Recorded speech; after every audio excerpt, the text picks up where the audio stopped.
Hi, and welcome to a panel discussion with the Federal Trade Commission, the Better Business Bureau, and the Attorney General's Office of Consumer Protection here in the state of Georgia.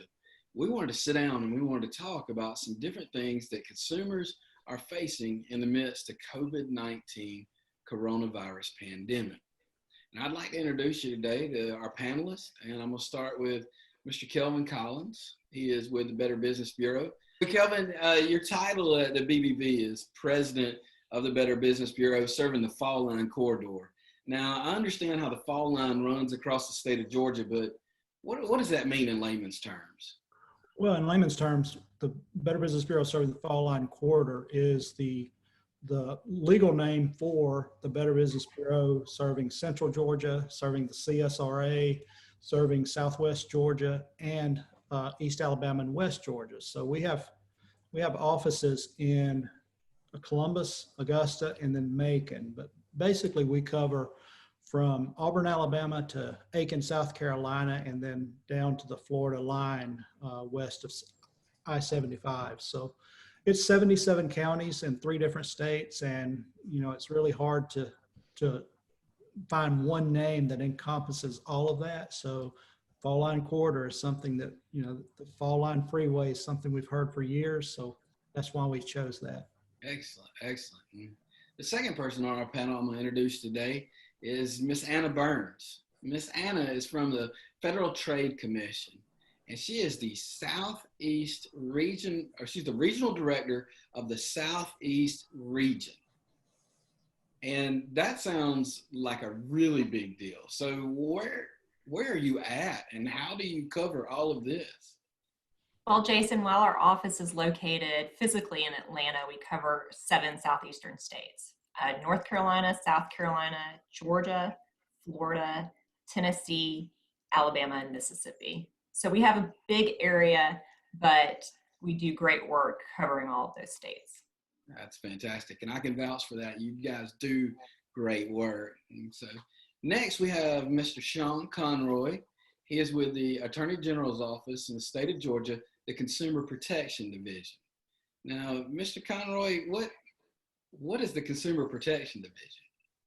Thanks, Jason. And it's great to partner with both the Better Business Bureau and the Federal Trade Commission for this webinar. Our office, the Attorney General's Office, has a Consumer Protection Division, which has about 45 employees, and we investigate consumer complaints from across the state. We're located in Atlanta, but we do our reach does go throughout the state. We get about 17 to 20,000 complaints that come in per year, and we process those complaints looking for unfair or deceptive acts and practices.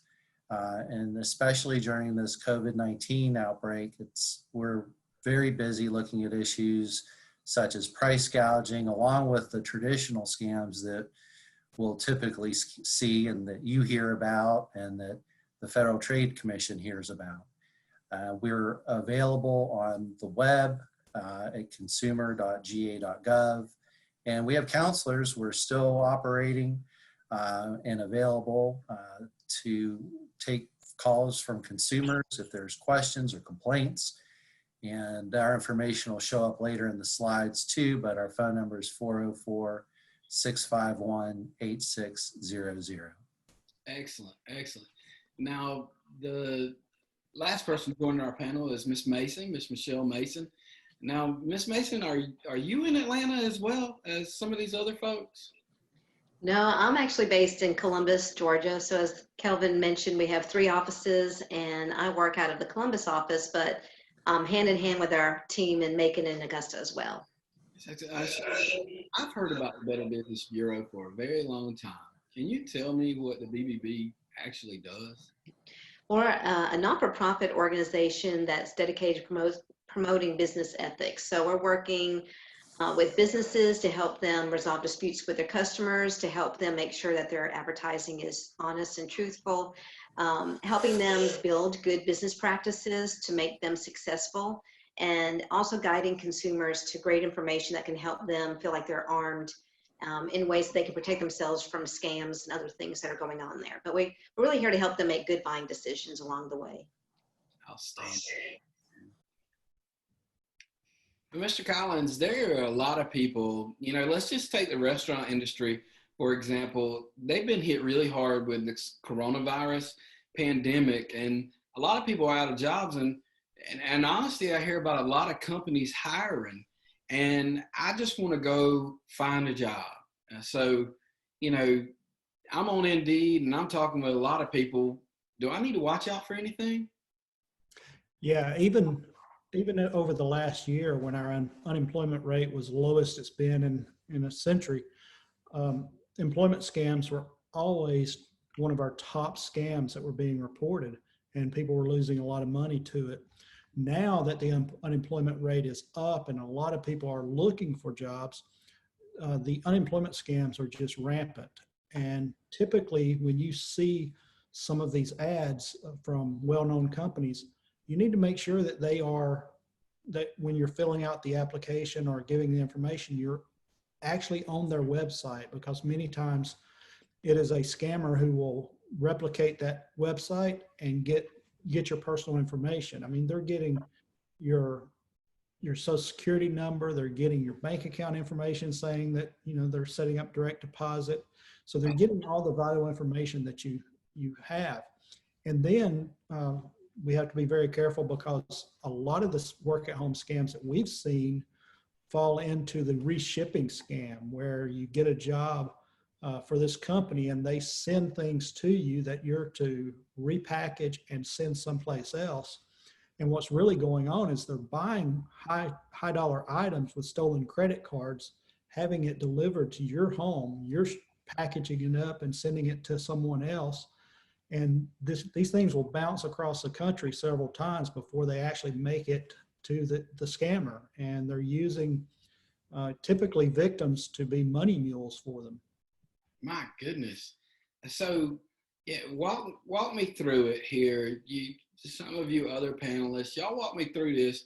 If I'm looking for a job, what's some other red flags I need to watch out for? Because I didn't even think about like a direct deposit, but what would be something that a scammer would look for as I'm filling out a job application online?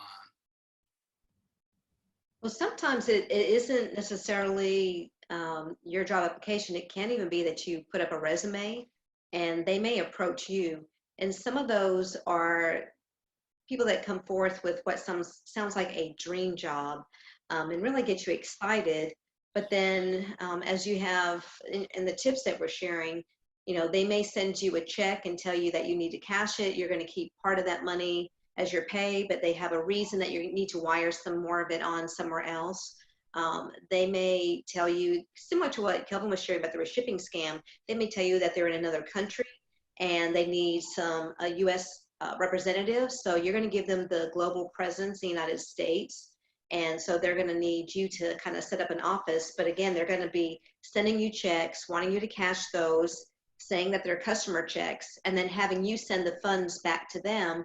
And in reality, they're probably bogus checks, or they are bogus checks. And it's going to take a while for those to clear the bank. So in the meantime, they're going to pick up the funds when you wire them. And then the bank's going to come back to you looking for the money once they realize you gave them fraudulent checks in your deposit. Wow, that's so intricate, and it is hurting my head, because this company contacted me and they're new to the United States. And so they want me to set up this office for them. Miss Anna, is there anything that I can look at on this company that is coming here from another country? There are several steps you could take. One important one is if they're reaching out to you and you haven't reached out to them first, that's a red flag. But if they do reach out to you, one thing that you can look into is talk to other people in the industry. See if they've heard of this person. Look on the website for industry groups. See if there's any information about it. Typically, these companies are made up names. You can also contact people within the government, such as the State Department, to see if they've heard of these companies before. But do your homework first. As Sean said earlier, stop, pause, step back. think about it for a second and see if it sounds legitimate to you. Excellent.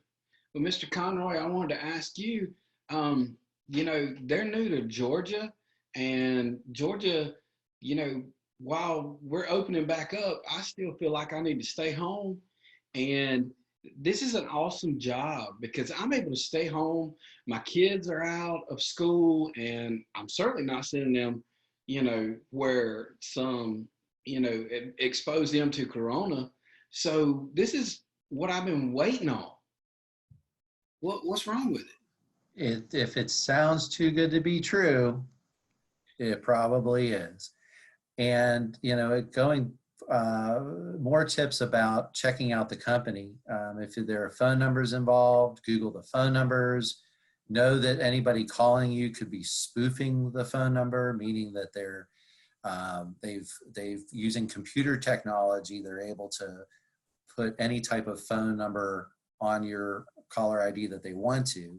You can check and see if the firm is registered in the state they claim to be headquartered in at their Secretary of State's office, with the understanding that there is something called business identity theft, where a legitimate company's name and information is hijacked by con artists, and is in that information the officers of the company names are changed or addresses are changed. That does happen from time to time.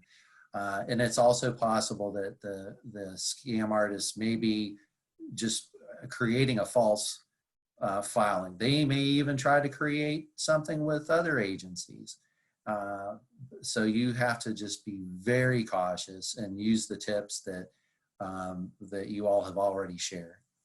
Wow. So just to kind of summarize it all together is it's okay to look for a job online, but I need to go slow.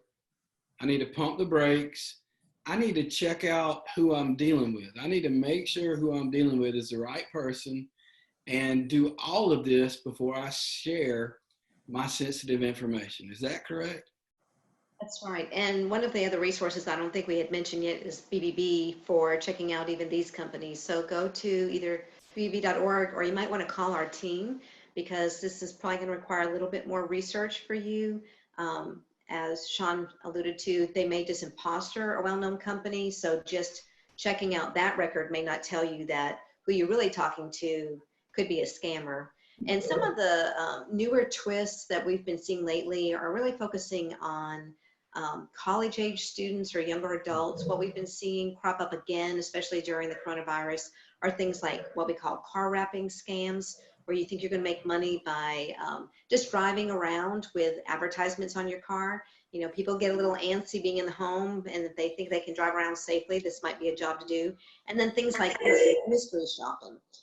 With the mystery shopper, you might now be shopping an online retailer and giving feedback, but most of those, there are a few legitimate opportunities to work from your home and give customers feedback. But most of these are going back to those fraudulent check scams, where you're going to get a check, they're going to tell you to keep some of the money for yourself, but then wire back some to someone else that they'll designate, who allegedly is involved in you doing a secret shopping.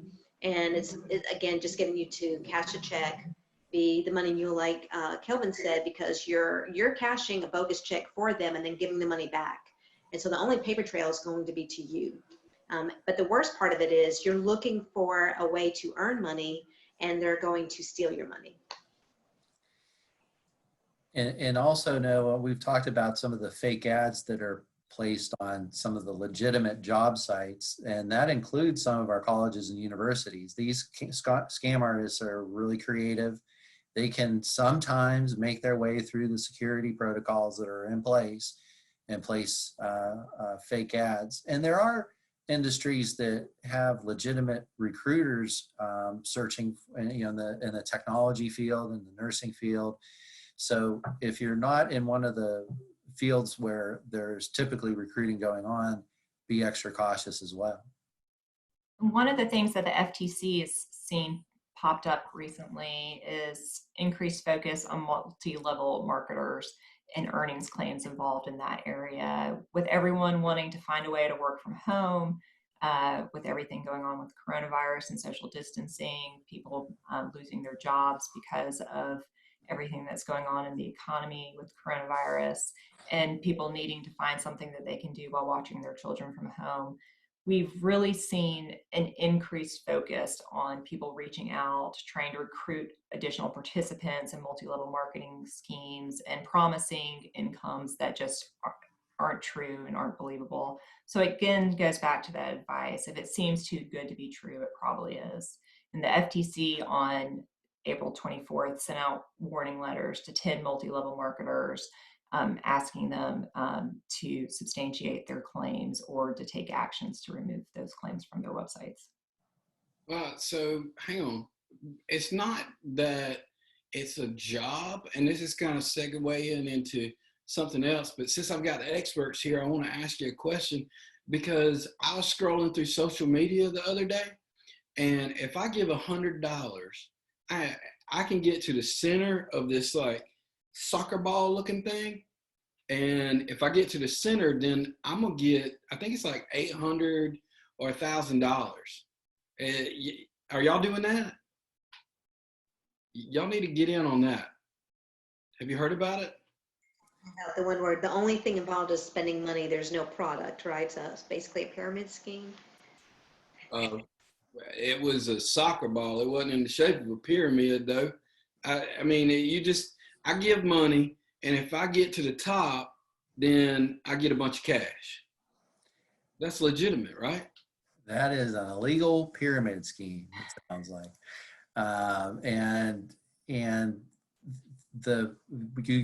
You will end up losing money in that. Not only that, it's illegal. So there could be some other ramifications involved there. We do see those pop up on social media, sometimes around the holidays. They use a version of a Christmas tree or a holiday wreath, as I recall. But it is very highly suspect to get involved. It's akin to gambling, really. Yeah, and Jason, the one that you're talking about, I've actually seen that one on social media, and it is a illegal pyramid scheme. And when these pyramid schemes spend so much time talking about why they're not illegal pyramid schemes, that's usually a red flag that they are illegal pyramid schemes. So this whole COVID-19 pandemic has created an opportunity for scam artists, because back last year, the Better Business Bureau did a study and found out that social isolation was one of the main factors in people losing money to scammers. And now we're all socially isolated. So when it comes to these work at home scams or any other scam, you really want to make sure that you've got someone that you can talk it out with. And we've all been there where we had this great idea that was in our head, and the minute it came out of our mouth, we realized, oh, that's not a good idea. So just having someone to talk things through with is vital in this time of social isolation.